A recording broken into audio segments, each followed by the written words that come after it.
Hey buddy, Mega31 back here for SATURDAY DFS. Just got done recording NASCAR Xfinity with TK, and I figured I'd break down the Saturday 8-game main slate for Saturday 9/4. Hope everybody's having a great Labor Day weekend.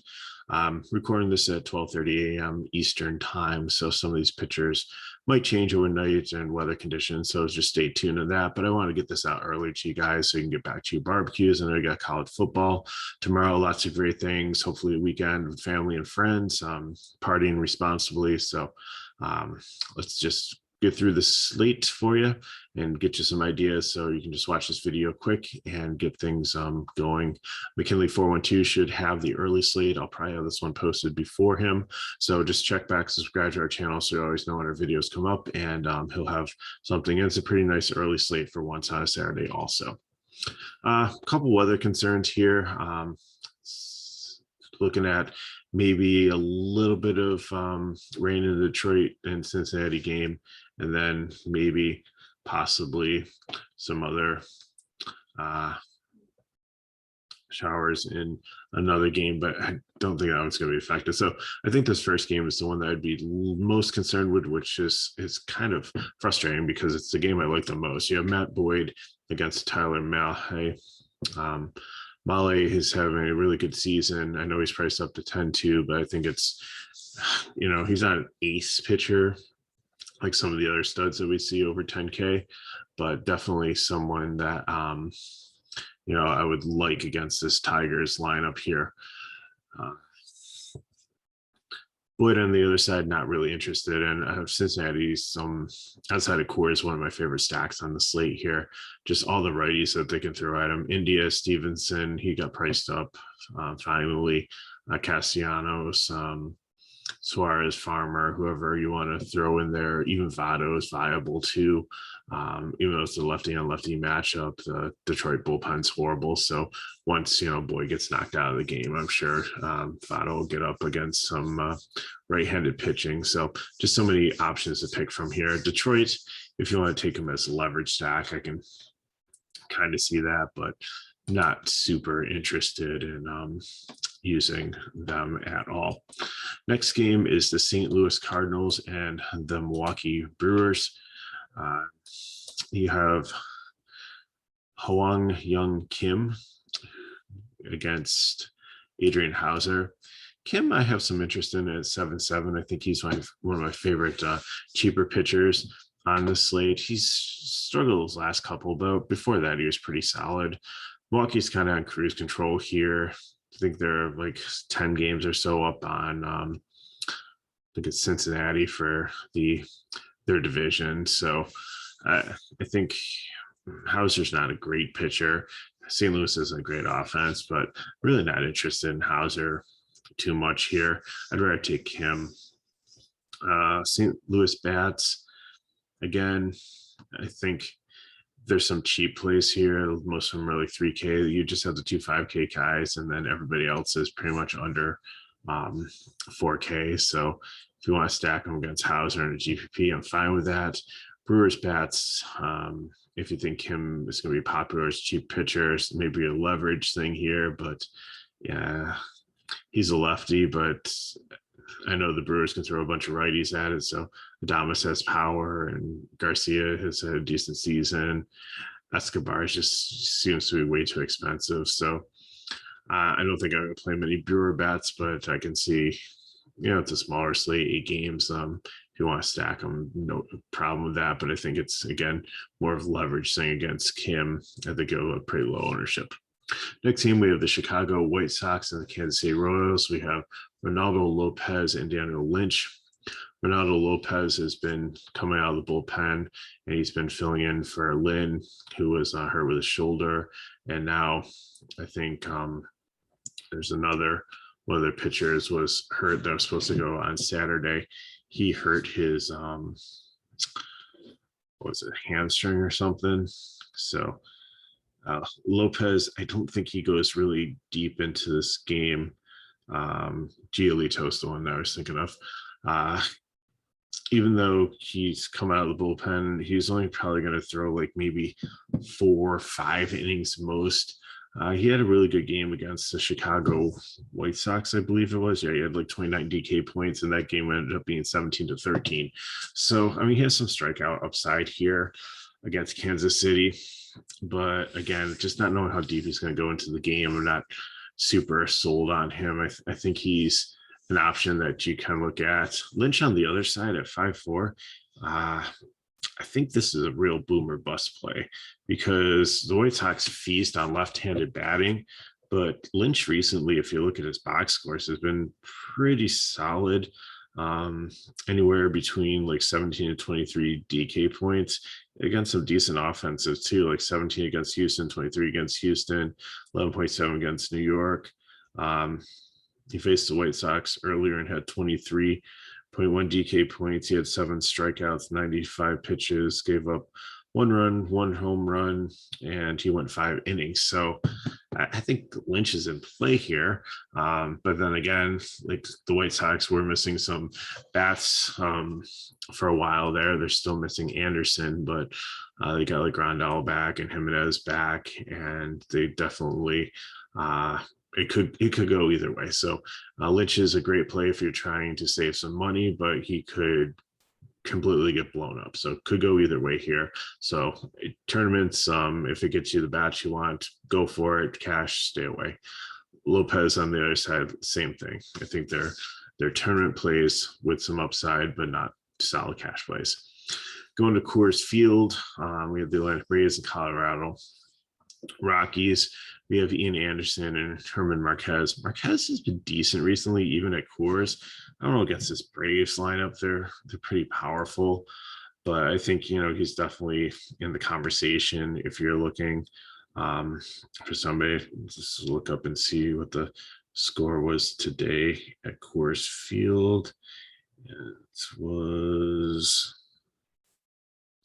was only a 3-4 game, so even though they've been good spots the last couple of nights, you're really not seeing a ton of like offensive production. And the game was 6-5 the night before, so you're probably going to see like an 11 total or something here, but I'm not necessarily sure. And I think at this point I might like the Colorado Rockies better than the Braves based on their matchup. Ian Anderson I wouldn't really touch as a pitcher. Colorado's had their struggles, but they seem to be okay now, middle of the road. So pitching wise, like Marquez, I think was very interesting in the GPP. Ian Anderson, I wouldn't touch. The bats, again, you can stack them. I'm just a little bit hesitant. Marquez has been really good against righties, so maybe Albies and Freeman, but the Braves have so many righties here. Eddie Rosario, if he moves up into the lineup, possibly showed some power a couple of years ago with the Twins. So again, it's Coors Field, so there's an advantage there, but I think I might actually like some of the lefties over here. If Tapia gets up to lead up position, I still take Story on a righty matchup there. He's just a talented player. Blackman, I don't know. I know he had a home run a couple nights ago, 5K. I just think he's too high priced. Cron has been solid, and I take him righty. Also, McMahon, maybe he'll move up. Sam Hilliard, if he gets in the lineup, he's usually relatively cheap, so and a good option. So I think I like the Rockies more than the Braves here in this lineup. Next up, we have Seattle and the Arizona Diamondbacks. You have Marco Gonzalez, who's been having a good season. He's up against Arizona team who struggled. So I think, he's a top 4 pitcher for this slate. Definitely would, the usual concerns, like sometimes can give up some runs. Just see how his current form has been here.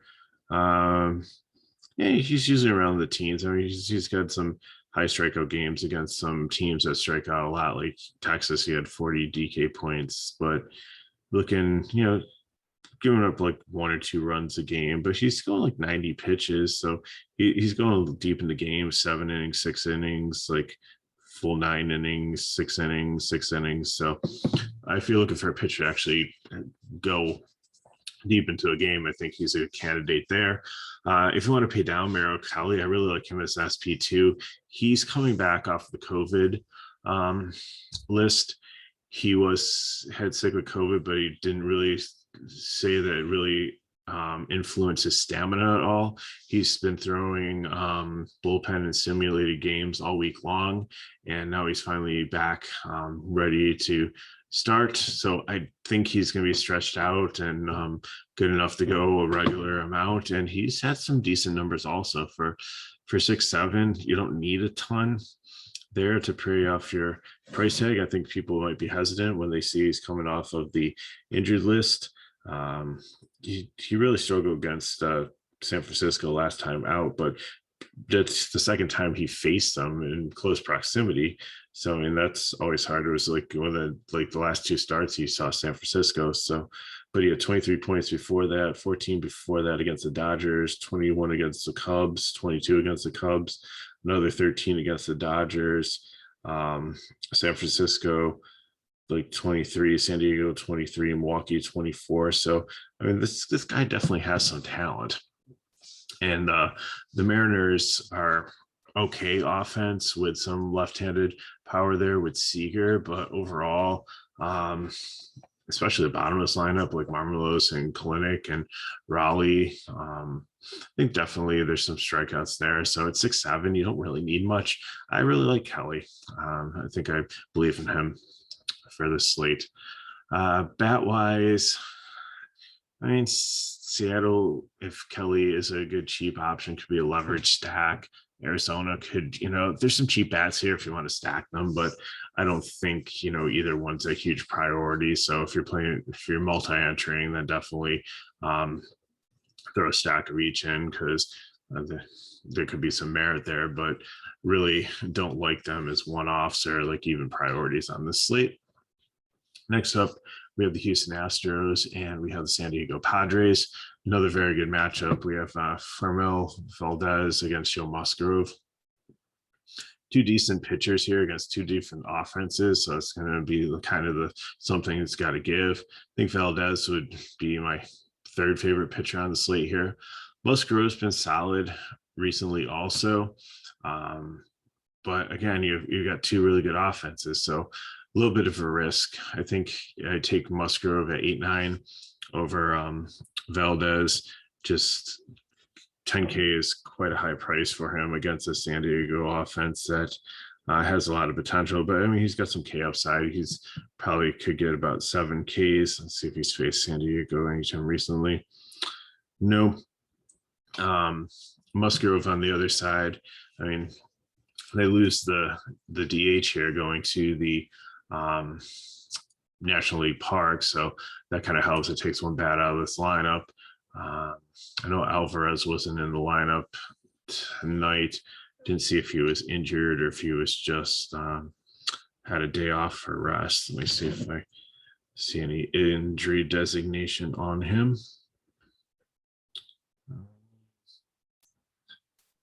No, doesn't say anything. So I presume he'd be back in the lineup, but I think Musgrove has been solid enough this season to take a shot on him. I think he's my favorite pitcher in the medium range. He just had a really good game against the Angels, 44 DK points, 25 points against Philly before that. Threw up kind of a clunker against Arizona. But before that, he'd been pretty much cruising through the year. Every so often, they're mostly like road games where he seemed to have struggled. This is a home game. So I think Musgrove's okay to play. And like I said, Valdez, but I'd rather play up for Molly if I'm paying up for a pitcher. Los Angeles, bat-wise, again, if you want to take either one, fine. They both have a pretty low total. My guess with the pitchers in this, the total is probably going to be like 8, maybe 8.5 when it comes out tomorrow. They're great professional bats. So if you one-offs work for you, or if you wanted to stack them, that's fine. But they're more GPPs than cash plays. Next, we have the Los Angeles Dodgers and San Francisco Giants. Sammy Long against Julio Urias. Sammy Long, I'm not really interested in. I don't know how long he's going to pitch. His numbers don't look too great, and he's up against the Dodgers lineup that just like is elite.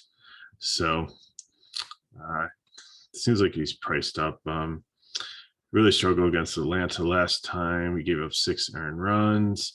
Okay, game against the Mets, he put up 21, but every other game is like single digit DK points here. You know, he went 5.1 innings recently and 4.2 innings recently, but it's only like around 2 innings before that. So I can't see him going deep enough, and a lot of righties here that they can throw at him. Here is on the other side. I think, you know, San Francisco has struggled a little bit. The Dodgers have overtaken them. I believe last time I looked for the NL West. Actually, they're dead even right now. So it's definitely an exciting series here. So Urias is definitely playable. San Francisco can throw a lot of righties at him. So again, there's so many things. Like, you've got so many good teams. It's just like the Houston and San Diego game. I think Urias would be my second favorite pay up. I think he's got some stuff to keep San Francisco at bay. I think he could probably get through. He's probably not going to go super deep into the game. He's probably going to get like 5 innings. And then he'll get pulled and the bullpen will come in. So he's been in the 20s most games. I think it's like low as like 17 or 18 DK points. He had 17 against San Francisco not too long ago. Game before that, 21. So, you know, again, we're probably looking at about 5 strikeouts and going about 5 innings, maybe 6 innings. So that's fine in the context of this slate. I don't think he's going to get blown up. So he'll get some Ks, he'll get some innings. He might give up a run or two, possibly get the win. So you can play him. Bat wise, I really like the Dodgers here. I think they've been my 3rd favorite stack here. Cincinnati definitely number 1, and then I'd have to go like Colorado, and then the Dodgers is 3rd. San Francisco, I think if people are going to play Urias, would be a nice contrarian leverage stack or GPP stack if you don't think that Urias is a good play. Final game, we have Kobe Allard from Texas Rangers and the Los Angeles Angels throwing out Jose Suarez. These pitchers are horrible. This game will probably have probably won't have the highest total on the slate because of Coors there, but it could possibly have the 2nd highest total on the slate. I think, you know, probably 10 and a half. So not interested in the pitchers, obviously. The batters definitely load up the righties here. Fletcher, Ohtani, Goslin, Adele, Upton, if he's back in the lineup, is cheap. Suzuki as a catcher at only 5K. Lagares, if he moves up, maybe Mayfield. There's a lot of options here. So like the Angels against the Rangers here, they make a good secondary stack too. If you're trying to pay up for a stack, you have so many cheap pieces that you can throw in here in a great position against probably the worst pitcher on the slate in Allard. And then on the other side too, like Texas, some really cheap bats, so many right-handed bats here. Yanni Hernandez leading off at 2.7. It's a great spot. Isaiah kind of Falefa. He's got some speed. He's almost 4K, but still, I mean, he's the most expensive guy here. Adonis Garcia has a bunch of home runs this year and some power. Cooled off a little bit recently. He was on a tear earlier in the season, so definitely some plays here. So just kind of wrap things up for this slate. Mahle and Urias, Valdez and Gonzalez are the high price pitchers. Mahle by clearly is my favorite. If it rains, probably go Urias over Valdez, who's like 10K, and Gonzalez. I think I might play Gonzalez over Valdez just for the savings. Musgrove, I think you can play in the mid range, even though he's up against a Houston team. They lose to DH, and he's been good recently. I think Marquez is equally as risky to playing Coors against the Braves, but he's been pitching really solid this year. I think for SP2, if you want to skip those two options, go to the cheap ones. Kim against Milwaukee definitely is solid. My favorite one, I think, is Kelly. If he's coming back off of COVID, looks like he's stretched out and ready to go against Seattle. And then Lynch makes a lot of sense. Two from Kansas City. He's pitched well recently, even up against the White Sox, who's hit a left-handed pitching pretty well, and he did face him earlier, but probably with some of the injuries, I think there's some merit there. But I'm fading Anderson from the Braves. I'm fading Long from San Francisco, Allard from Texas, and Boyd from Detroit.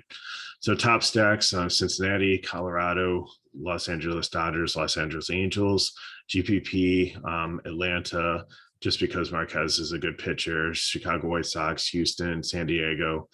Cheap stacks would be Texas, Kansas City, Arizona, maybe St. Louis. Number one leverage stack is Detroit. But if you want to, in GPPs, stack in Milwaukee, Seattle, and San Francisco, that's fine too. So let me just screen share here. I'll bring up DK for you quick. We'll do one quick build and then get you on your way. Just find it.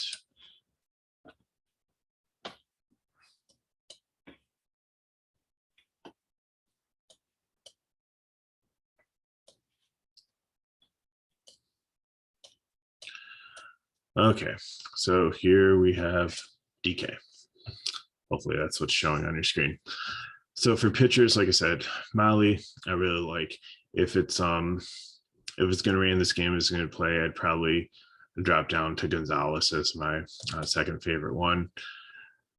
I think Kim probably is the safest one for an SP2, but I'm going with Kelly here. Again, this is Saturday morning, really, really early. It's almost 1 a.m. now, so you might find that Kelly's not pitching, so you might need to find another alternative here. But I'm going to start with these. Then for hitters, I'm going with Cincinnati's my favorite stack. Like Castellanos, like I said, I'm okay with Votto, Stevenson, a catcher, India, and probably see who else I want to take here.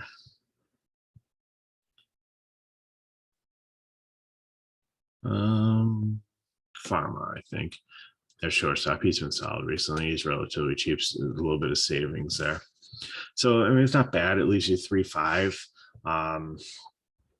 for what you want to do. And like I said, I really like the Angels. So if you go to that game or Texas, either one to fill in here, some great plays. It's probably a high total, bad pitchers. So Goslin or Rengifio, either one you can put in there, same price, see where they're hitting the lineup.